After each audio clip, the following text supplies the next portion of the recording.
They're late in the first half. You called, I think, your first time out of the season. What was the message to the guys during that timeout, and what did you think of the way they responded? I think they responded good. Won't repeat what we talked about. Thought we had to play with much more defensive tenaciousness, be more disruptive. I think we ended the half on a 10-2 run. We did not end the half properly against Fordham. We talked about that in that huddle. But I thought the start of the second half, the end of the first half was phenomenal. Not happy at all how we ended the game the last 10 minutes. But it is what it is. We got to generate more free throws attempted. Only 15 tonight. I don't know if we've had a team in a long time only shoot 15 FTAs, and then obviously 20 turnovers in a win is kind of unheard of. We got back to maybe a little bit of our problem overseas, turning the ball over. But they weren't turnovers caused by defense. They were self-inflicted turnovers. So, but we did do a good job passing the ball. We had 231 passes, where we have been right around that 150 to 175 mark. So we shared the ball good, 17 assists on the 28 field goals. And defensively, we're through 3 games, we're really good defensively. Knocked down a couple threes tonight. It seemed like he kind of is more comfortable as the games go by. Just how encouraging is it to see him probably ahead of schedule from what you probably expected from him?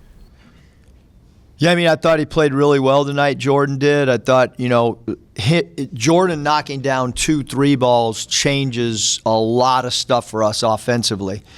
I thought he was really good being aggressive. His shot selection was really good. He had 3 steals in just 15 minutes. Obviously, there's concern right now about his ankle, which is why I didn't play him more. He was on pace to probably play 30-plus minutes. Unfortunately, he did get hurt, and he was playing really, really good. You mentioned the turnovers, but you were plus 12 scoring points off turnovers, plus 10 on the glass. We might need to be more plus than that, Kevin. We might have to be plus 25.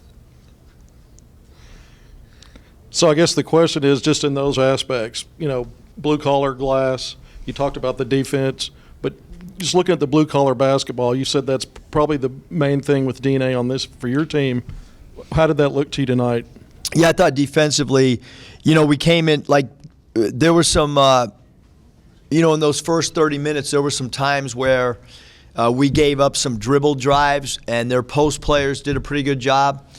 But that was because we were staying attached to three-point shooters. And so I don't think we've given up more than 5 threes in the 3 games that we've played. South Dakota State's a really good three-point shooting team. You're going to see this team have a lot of nights in the Jackrabbits where they shoot make double-digit 3 balls during the course of their season. So I thought we did a really good job of hugging the three-point line, making their three-point shooters floor it. That was a big part of what we wanted to do. And then we felt like number 32, Detlinger, he was their leading scorer, and what were we going to do with the leading scorer? And obviously we held him without a field goal. So I thought that aspect of the question, Kevin, I thought we did a really, really good job defending across the board. They shot 32% for the game, and again, the three-point defense holding them to 3 for 16. They also weren't allowed to get many attempts up because, we stayed attached. A lot of the turnovers just through these games and even in preseason have been kind of unforced. Is that a product self-inflicted, of youth? We call it. it. Yeah. So is that a product of youth, or what do you kind of chalk that up to? I think it's probably a lot of things. Youth, only a couple guys returning, so a lot of new players. Trying to figure out how defenses are playing us. So I think there's a multitude of, and then we got to, we're putting guys in offensive positions maybe that they haven't been in their career. And so, we want to try to isolate Trevin Brazil and We want him to play some small forward. That he has not done that. So you see him out on the floor tonight handling the ball much more than in games 1 and 2. So he had 4 turnovers. So now he's got to grow from that when he's playing 25 feet from the bucket, and we're trying to get him in positions to beat people off the bounce. But he will. We got a lot of guys that I want to continue to try to improve them, ball handler, isolation, dribble drive guys. You guys in scoring in all 3 games, and obviously Nick's absence or presence changes a lot of the scoring aspect, but is this something you expected from Ricky, and can he sustain this kind of production? Yeah, I mean, thank goodness for Ricky and TB, because right now those guys they're both playing phenomenal. I mean, to think that you can bring a guy off the bench and he can have the impact that he has. He's a starter, and normally when you go to your bench, you're kind of hey, can you play? And then you get start. But with him, our game elevates. And I even thought the first half, I told the staff coming out that he didn't play enough in the first half, and that was on me. Like if he needs to get in a minute 30, then we need to get him in there and not wait. So I don't know where I'm going, but.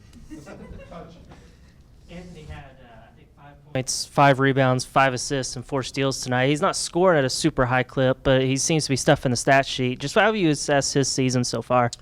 Well, first of all, I think defensively, Anthony's been a 10 out of 10.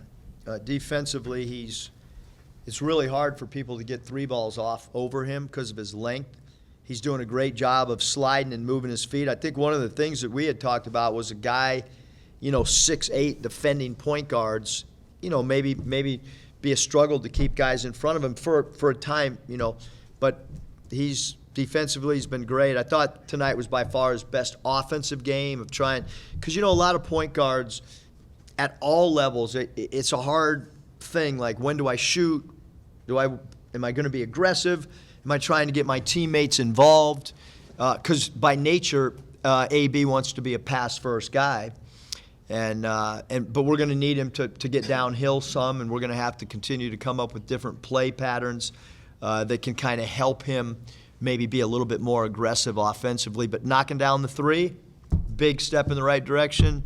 Jay Walsh knocking down 2 threes. TB's made some threes. Ricky can make some. So now all of a sudden, I think that defense will hopefully open up a little bit more. It's kind of a two-parter. Has Bob really not asked a question? That's what. He's, Are you all right? He's on deck. No, seriously. Do you have a voice tonight? Okay. Two-parter. What did you make of Jordan's stretch late in the first half? He knocked down the 3, had 2 steals and a block. And then secondly, what was your viewpoint of Trevin's dunk? I know I'm a young guy, but that was one of the more maybe impressive in-game dunks I've seen. Yeah, I mean, the dunk's already gone viral. I do know that because Mariah texted me. She was not able to come to the game tonight due to dance class, and I got back and she had already texted about it. So I'm glad she was on point watching the game. It's hard for someone 12 years old to come back from dance and watch, but she was very impressed with the dunk, and she's the one that told me it went viral. But I did tell the team in the locker room, like, let's not give 2 points right back by getting the technical. Like, let's act like we've seen that play. Not that we ever have, but let's act like we have. Jordan was awesome. I mean, that for his productivity in those 15 minutes, I mean, that's what we need from him. I mean, I thought he was aggressive. I thought he played with toughness. I thought he was extremely focused. So I thought Jordan played great. I really did. Bob? Yeah, I've been trying to be selfish and not hog the mic. You guys got to be one of the top defensive teams in the country through 3 games in terms of shooting percentage and 3 holding other teams. Just what have you thought of your defense as a whole?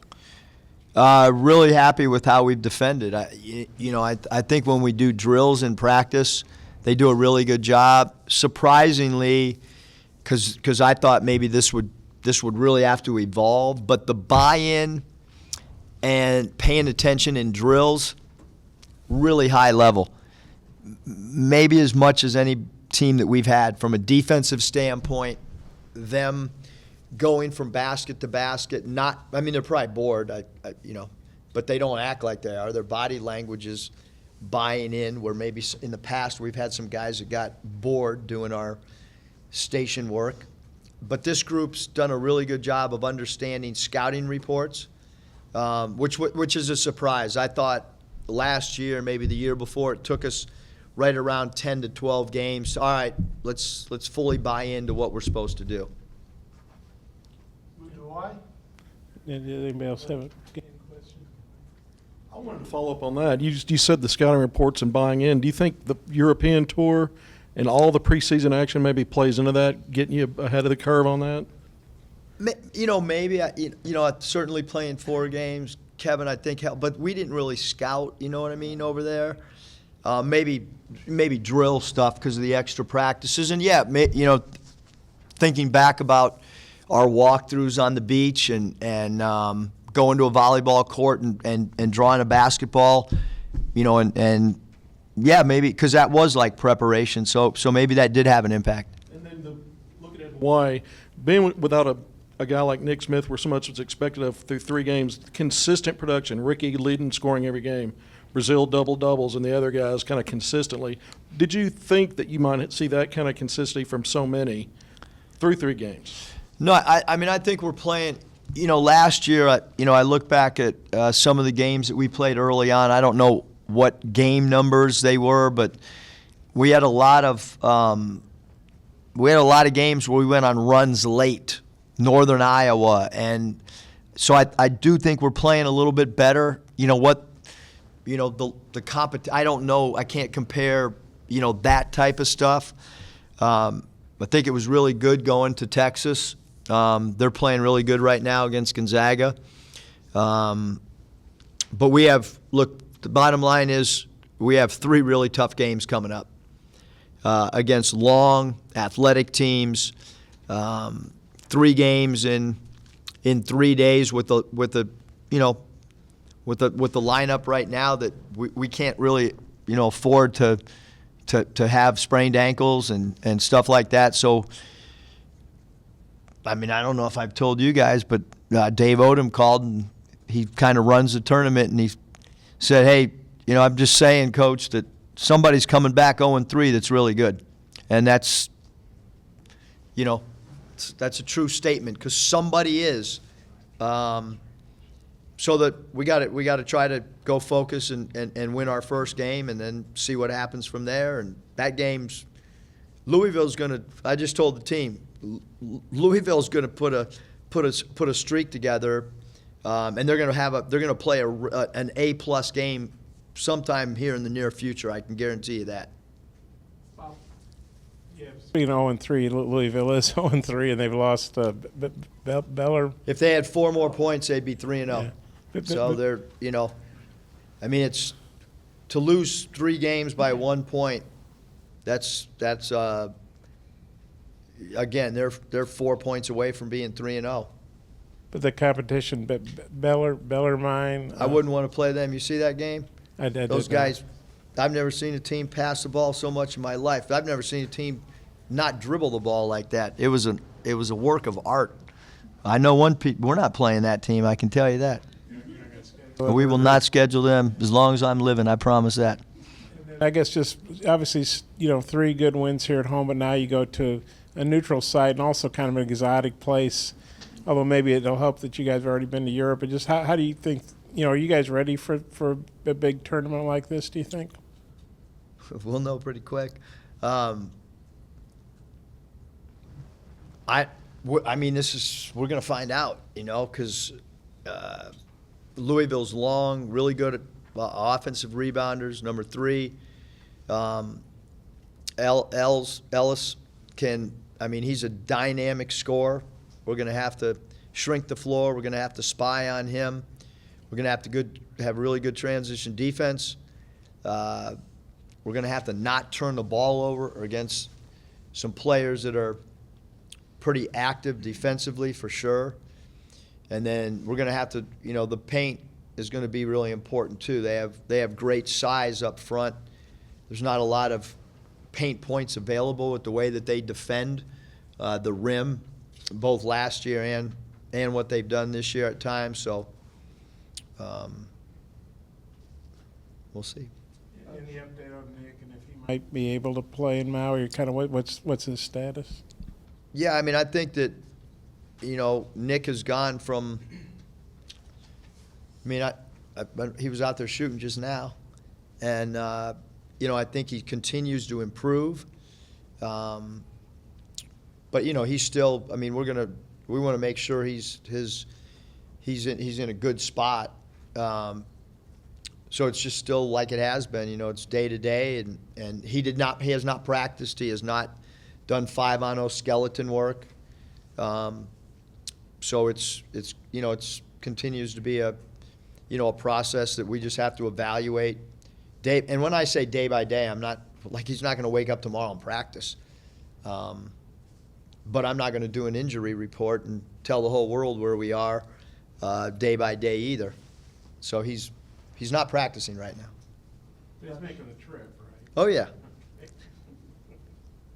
I know it's not exactly the same as the NCAA tournament. You don't have the day in between games, but does an event like this maybe give your team maybe a little experience in that quick turnaround against high quality competition? Yeah, I think the tournament's great. Great for us. We've wanted to be in this tournament even prior to coming to Arkansas. We were talking to Coach Odom, and Nevada was probably headed there. Next year's tournament, same thing. To be able to go play in the Battle of the Atlantis, to be able to play in the Maui. They're like those are two of the premier. They're not easy to get into. Let me put it like that. This is actually recruiting Bayfall, Layden Blocker, 2 5-star signees in 3 days. You can talk about them now. What is your take on this recruiting class to this point, and is it going to be a focus on portal in the spring, or do you still have your eye on high school talent? Yeah, no, we're done in the high school ranks. We're gonna try to have a philosophy to go after high level high school players, and then like the 2 guys we just got, and then see where the roster is, and then go from there. So that's probably how we're not recruiting anybody else in that class, for sure. To go back to Maui real quick, 3 games in 3 days, I'm sure you take it one game at a time, but where do you feel like this team is at just from a depth standpoint and conditioning to be able to handle that back to back to back? I have felt at the end of the year, Curtis, that our team's in the best shape in the country. I felt that our legs have been fresher than every team in the country. I feel like mentally we have not been a team that looks tired mentally. I think we've looked fresh all the way across the board. Are we there right now? No. I think, in my opinion, I don't think we're in elite condition. I think we're in better condition than most people. But my hope is that in time we'll be in elite condition. So we need Jordan to get healthy for sure, because we just, we can't afford anybody else. We do have a couple guys that are sick. We need them to take their vitamin C and get rest, and see what happens. Even in the NCAA tournament last year, you made sure the guys had fun, going to Niagara Falls or touring San Francisco, et cetera. Do you have some special stuff planned in Maui? So, obviously you're out there to play ball and win, but also, fun stuff. Yeah, Friday, we're not going to practice here, because I wanted to get in at a decent time, and give our guys an opportunity to go to the pool, or they'll go to the beach with me, and we'll do a walkthrough for sure, sometime between 4 and 5. We'll go to dinner, but we are leaving earlier than what was originally planned, so that we could be able to put our bags up and get out on the beach, and instead of doing a semi walk through here, do it on the beach. And then on Sunday, is it Sunday? Saturday we're doing surfing lessons, and my hope and goal is to get everybody up on the board. We did it at Nevada. We had all 13 players be able to stand on a surfboard in the water and try to ride a wave. The longer the board, the easier it is to get up for those of you who have not surfed before. So if you get a really long board, you got a pretty good chance of staying up if you have some balance. Was that in Costa Rica? That was in Costa Rica. Okay. The waves weren't quite as big, probably. And then the fact y'all went to, I've already been to Europe, so the guys have been to some exotic places. Do you think that helps to where they'll understand, hey, we can have some fun, but we got to focus on ball too? I can promise you there's one team that's going to be focused to play, and that's us. I don't know how the results are going to go, but when we went to Niagara Falls, that had no effect on, actually it probably had a positive effect on our mental state rather than keeping guys in a hotel room, which I know teams basically had guys not leave their hotel room. And when we went to San Francisco and we toured the Giants Stadium, that didn't hurt us, that helped us. So we're never going to do something at all that hurts our preparation. And it's my belief that if they, on a Saturday and you don't play till Monday, if you go hang out and do something you've never done, hopefully it helps your mental state as well as emotional state. Thanks, Coach. He's telling me to go.